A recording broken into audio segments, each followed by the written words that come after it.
Wow.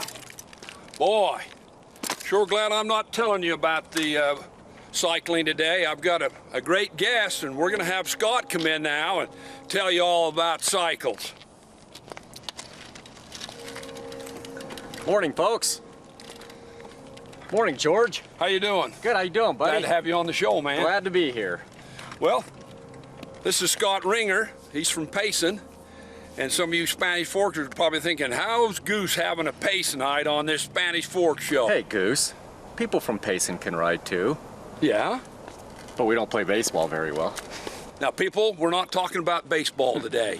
You're probably thinking we are, we're not. We're going to talk about a sport you probably know very little about, which is cycling, right? Exactly.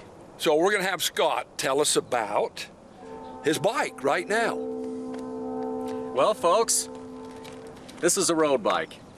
I know a lot of you have probably seen one. A lot of you have probably seen folks out on the road on one. Maybe you don't have a lot of knowledge or information about road bikes. You know Lance Armstrong rides one, and that's probably about the extent of the knowledge that most people have about road bikes.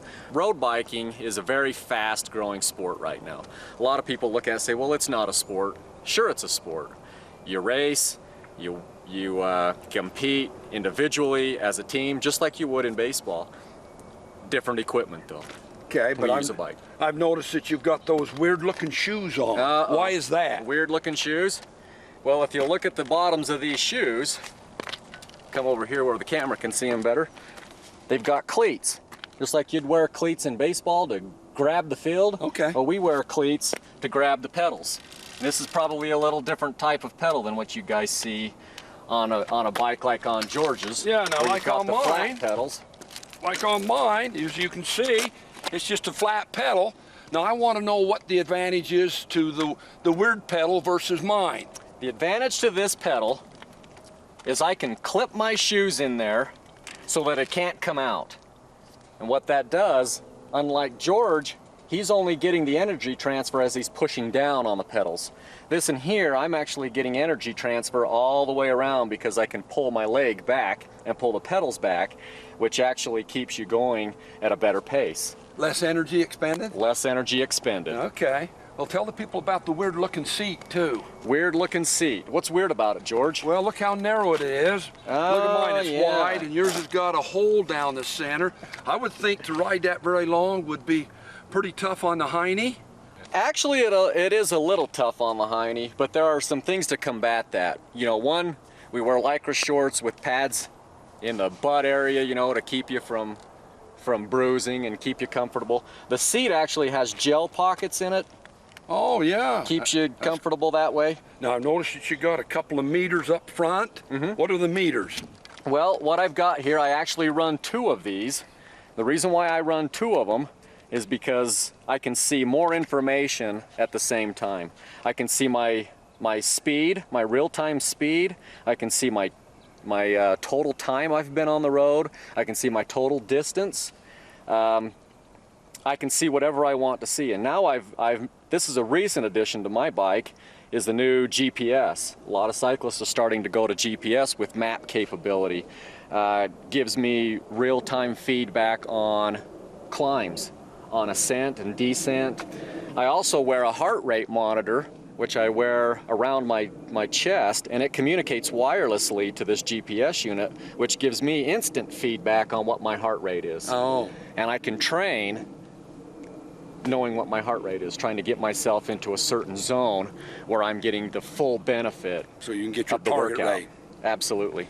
Now, for our viewers that maybe are not familiar with GPS, what do those letters stand for? GPS is Global Positioning Satellites. Basically what this does is this communicates with about 12 satellites in the sky, and it pinpoints your location, and it knows exactly where this unit is all the time, how fast it's going, you know, the elevation. Cool. Now I noticed back here you've got a little pouch. What is this? What's this pouch all about? This is essential to anybody who wants to go very far in cycling. This is basically a pack of needs for anything that you may encounter while out on the road. I keep money in there so I can stop in for a drink or a candy bar or something. I keep an extra pack of goo, which I actually will stack as many as I can in my jersey on a long ride. So what is goo? That is basically an energy gel. It's something that absorbs faster into your body than a candy bar does. You take it with water, and it just gives you, a quick half an hour, 45-minute boost of energy. Instead of working off of the, the fat stores in your body, you're using this. Never knew they made this kind of product. They do. A lot of runners use it in cycling. Anything else in here Yep. that viewers might be interested in? Carry a patch kit. Okay. That's very essential. If you get out on the road and you're 50 miles from home and you've got a flat tire, you're in trouble. Uh-oh. Always carry a spare tube, because sometimes you're going to get a flat tire that a patch can't fix, so you replace the tube. And of course, you need air to fill that tube up once you've replaced it or fixed it. And this is kind of a unique little pump here. A lot of people have seen the ones that mount on the frame that you pump by hand. Yep. This one here actually runs on CO2. So I've got to pack a box of CO2s also. Oh. The nice thing about this pump, this is relatively new on the market, and I've actually been in this situation before where I've gone through 3 flat tires and used up the 2 CO2 cartridges I've had, and in last case resort, this is also a hand pump. Oh, beautiful. Beautiful. The thing in cycling is you need to always be prepared for the worst. Okay. And the more you can pack, the better off you'll be. All right. Now I notice another big difference, Scott, is the tires. My bike's got the. Some people think that when they see my bike, that the tire's worn out, but this is a combination road bike in the middle and off-road with the knobbies on the edges. This is a new technology. So this is not a bald tire, but if you notice, my tire's considerably wider than yours. Why the skinny tires? The skinnier the tire, Goose, the less contact you have with the tire in the road. And the least amount of contact you can get with the tire in the road, the faster you're going to go, the less resistance there's going to be there. You can see that the center of that tire is extremely bald. Okay. That's what's going to be in contact with the road while you're going straight. The smoother you can have that, the more rounds you can have that, the faster you can go. Gotcha. And you can see that in this particular tire, we do have a little bit of tread on the outside of the tire, which is actually going to help when the roads are wet, and it's also going to help give you a little bit more grip in cornering. Gotcha. Now I was looking at the handlebars. Compared to my bars, mine doesn't have any cushions. So why does this road bike have the cushions? Again, you got to remember, road bikers or cyclists are riding for long periods of time, anywhere from 10 miles for just a quick jaunt up to 100 miles. And the more comfortable you can be, the better off your ride is going to be. These handlebars are designed for different situations, for different aerodynamic positions. You can ride on the hoods, which gives you full access to the gears and the brakes. Gotcha. You can ride up here, put you in more of an upright, comfortable position when rest your back. when you're just resting. Gotcha. But you can continue moving without stopping. And then when you get in you need a more aerodynamic position, especially when going downhill or you're trying to go faster or you're trying to cut the wind, which we get a lot of wind around these places. No doubt. You can get down in the drops, which lowers your body and allows the air to go more over the top of your body instead of into your chest. Oh. I learned 2 new terms today, folks. These are called? These are the brake shifters and the gears. You called them the hoods or something? This is called the hood. The hood. This is the hood. And then down in here is called the drops. These are the drops. I didn't know that. Yeah. Welcome to our nest. And a goose's nest, as this is really back at the studio. Now, I want to ask you how you got interested in cycling. What's your inspiration? Who's your inspiration? Well, it's kind of interesting you bring that up, Goose. I think I'm just like everybody else, as far as a little kid, and loved to ride their bike everywhere. I had a paper out, used my bike to deliver the papers. So I've always enjoyed biking. But it was only 3 years ago that I seriously took up cycling. For the last 4 or 5 years, I'd been running marathons and running long distance. And so I kind of got intrigued with endurance sports. And 4 years ago, I turned on my first Tour de France. And I was more interested in the sport due to the endurance factor. Being a long distance runner, I found interest in the cycling part of it. And quite frankly, to be honest with you, I just thought it looked cool. I thought it looked cool. These guys out there in their uniforms riding fancy looking bikes. So I saved up my pennies and I thought, I'll go get a bike, see what I think about it. And it took about 2 days and I realized I love this. This is incredible. I can get off of my bike after quite a few miles and feel a lot better than I did after running. So back then, you thought wearing spandex and that geeky looking helmet looked cool? That's right. I thought that was awesome. Wow. Yeah, that looked really cool to me. Yeah. Now, I would probably suspect that one of your big heroes is Lance Armstrong. Lance Armstrong obviously is a huge hero of mine for a lot of reasons. But one is, the fact that he's a professional cyclist and has won the Tour de France 7 times. I think that's incredible. The fact that he's come back from cancer and dominated the sport, there's nothing like it in the sporting world. I know at the end of the year, they always pick the athlete of the year, and he won it a couple of years. He's won it a couple times. And I know the argument on some of these talk shows with some of these guys that think they know it all. They were saying that they didn't think Lance Armstrong was an athlete. What do you think? Absolutely, they're athletes. The one football player just said that all he's doing is riding a bike. Yep, and I've heard that argument a lot. It usually comes from your professional football players. You hear it from the professional basketball players saying that these guys are not athletes. And you can look at it from the other side and say, okay, you can go out and catch touchdown passes. You can run 100 yards. With a football to score a touchdown. You can shoot 3-pointers, but can you get on this ride on a bicycle and ride 2,000 miles in 20 days? Which is basically what these guys are doing. Uphill. Up very steep mountains. A lot of those guys are in very good shape for what they do, but most of them probably couldn't even ride a bike for 100 miles. Well, I noticed that one football player, he tried to get on the bike and he only rode about 50 feet. He had had enough of that, but he still wasn't able to admit that Lance Armstrong's a true athlete. Right.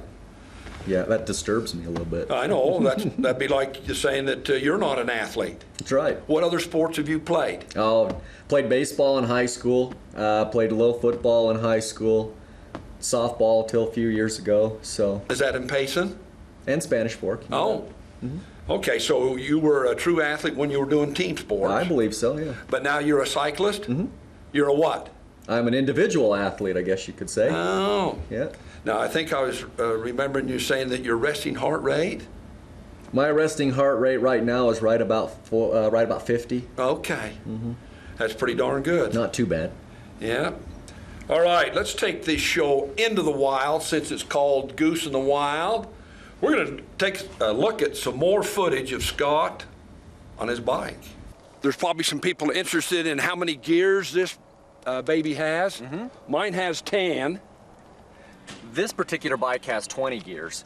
I've got 2 chain rings on the front, I've got a big and small chain ring, and I've got 10 cogs in the back for a combination of 20 gears. Some bikes will have triple chain rings, such as George's.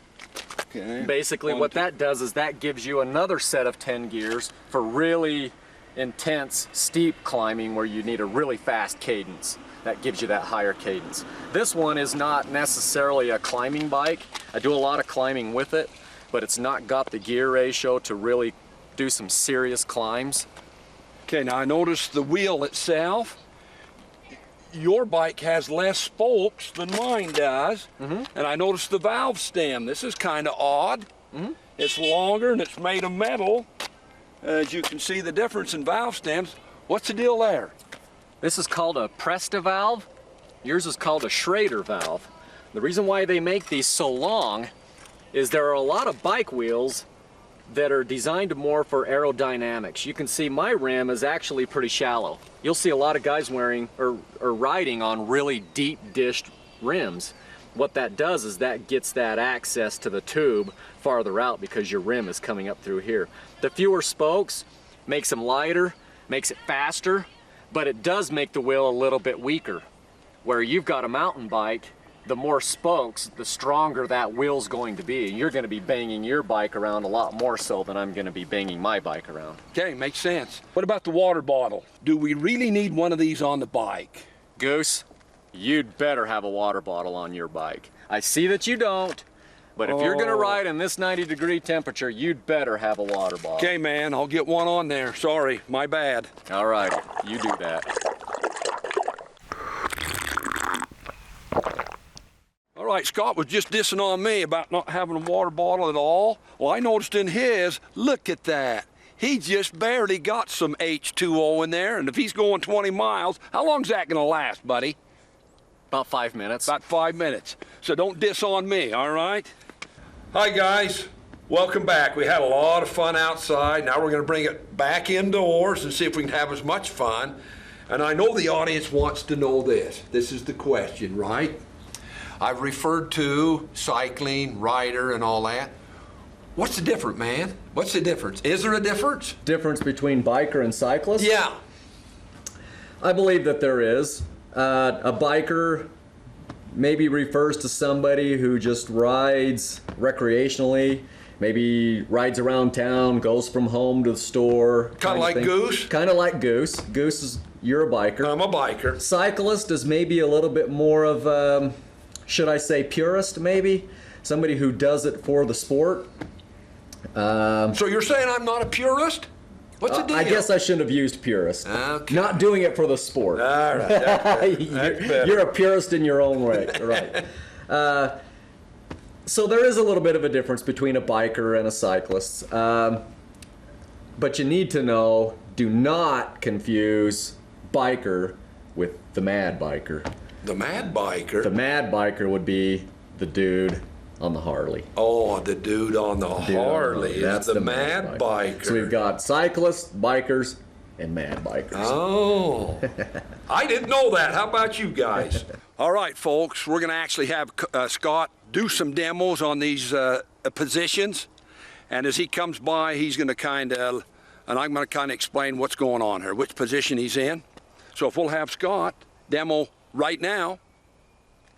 Let me do it, buddy. He's on the hoods right there. And he's shifting gears. And in this third position, he's in the drops. He's down under, more streamlined, more aerodynamic. So, and those are our three basic riding positions. Now, how about the women? Yeah. I know a lot of team sports, like there's softball widows, there's golf widows, basketball widows. The woman has to stay home and watch the kids while dad goes and has fun. How about this sport? The good thing about cycling is everybody can be included. Men, women, and children. There's absolutely no reason why all three can't be involved, and maybe involved as a family. It can very much be a family sport. There's a lot of women in cycling. There's a women's pro tour. I've noticed out on the roads just in the last 2 or 3 years, you know, it's probably 50-50 men and women. I didn't know that. You know, serious cyclists. And it's funny that you bring that question up, because I happen to notice out on the road, aren't you riding a woman's bike? Shh. You weren't supposed to tell the audience I'm riding a girl's bike. And anyway, what's the deal? Sorry, Goose. Now, does that make me a wimp because I'm on a girl's bike? What's the deal? It does. No, I'm just kidding. It does not. It does not. So I can still enjoy riding if I'm on a girl's bike? Absolutely you can. You betcha. That's all you've got. There's nothing wrong with it. 2 wheels, pedals, that's all you need. All right. Is it expensive? What would you say the least amount of money that I could get into a nice road bike? Goose, it kind of comes back to how serious you want to take it. If it's something that you just want to get into and enjoy the feeling of being out on the road for a few miles at a time, getting a good workout in, you can go find you a pretty good road bike, well equipped, for $400 or $500. The average price of a good road bike is going to push you closer to $1,000 to $1,200, and you can actually get up into the $4,000, $5,000, $6,000 for a bike. Wow. And what about the get up? The get up, just like anything else, there's entry-level apparel, there's more technical, higher performance apparel, moisture management kind of apparel. Basically, when you're looking at going out on a long ride, you're looking at comfort and keeping yourself cool in the heat, keeping yourself warm when it's cold. And the more money you dump into your technical clothing, the better off you're going to feel. All right, I think I've tortured this ringer guy enough. We're going to go back out in the wild, and we've saved the best for last. Okay, folks, I've been thinking about the most critical piece of equipment. We've saved the best for last. Is it the gloves, Scott? Well, Goose, the gloves are important. You can see I've got gel pads in here to give me cushioning on particular parts of my hand where I get the most pressure, but no, it's probably not the gloves. I could ride without them. Oh, is it the shades? The shades are very important. You know, you get going 20, 30 miles an hour, keep the bugs out of your eyes, keep the wind out of your eyes, bright sun, keep the sunlight out of your eyes. That's pretty important, but no, George, I could ride without them. So guys, what do you think it is? Scott, clue 'em in, baby. I'm wearing it on top of my head. It's the helmet. You better not get on your bike without a helmet. Goose, I think we all think that wearing a helmet for years, I think we've all thought that that's kind of goofy. Or we're kind of wimpy. Kind of geeky looking? It's kind of geeky looking, okay? I wouldn't have been caught dead 15 years ago wearing a helmet. And I would not be caught dead today going out the door without my helmet. And it's not because you're not a good rider, it's because you're with traffic, you're with other things that are beyond your control, and you may take a spill. And if you take a spill, you'd better be protecting your head. They are making helmets so that they're better looking. You know, they're not geeky looking anymore, they're pretty cool. And if you guys need anything to convince you to wear a helmet, watch the Tour de France and you'll notice there is not one person in the field without a cycling helmet. It is actually required. I know when I've been out riding, folks, especially on a side road, I've had a few occasions where a few drivers have had to try to think they can come as close to me and maybe get me a little scared. Have you had any problems with people being discourteous? For the most part, you know, people are pretty courteous, for the most part. But there are a handful of them that make you wonder why you're out on the road on a bike, because I think they think it's funny to try and see how close they can get to you. Or they'll come up behind you and they'll honk their horn. If there's one message that I would like to get across to viewers, and I think this is coming from every cyclist in the area, is people in automobiles need to realize that in the state of Utah, a bicycle is considered a vehicle. We have to obey traffic laws just like you have to obey traffic laws. And it is actually a law that if a vehicle is coming upon a cyclist, assuming that the cyclist is riding on the correct side of the road and doing what he needs to be doing, they need to give him at least 3 feet. It is the law. And if they can't pass, they have to wait to pass. Now, I've been wanting to use this when I'm going across our own main street in town. Even if when I'm in those white pedestrian lines, I have to hurry. And so if you people that's in vehicles can be more courteous to bikers, cyclists, I'd sure appreciate it. How about you? Absolutely, folks. Hey! Okay, folks, the great Ernie Banks, Hall of Fame shortstop for the Chicago Cubs, once said, "This is a great day for a baseball game. Let's play 2. You know what? This is a great day for a ride. Why don't we ride 2 hours instead of 1, Ringer?" Let's do it, Goose. Sounds good to me. And as always, folks, have a great day. And remember, we love you. Where did he go? Where did he go? Wow. Guys, I'm going to keep up with him. I know I will. Holy smoke, there he goes.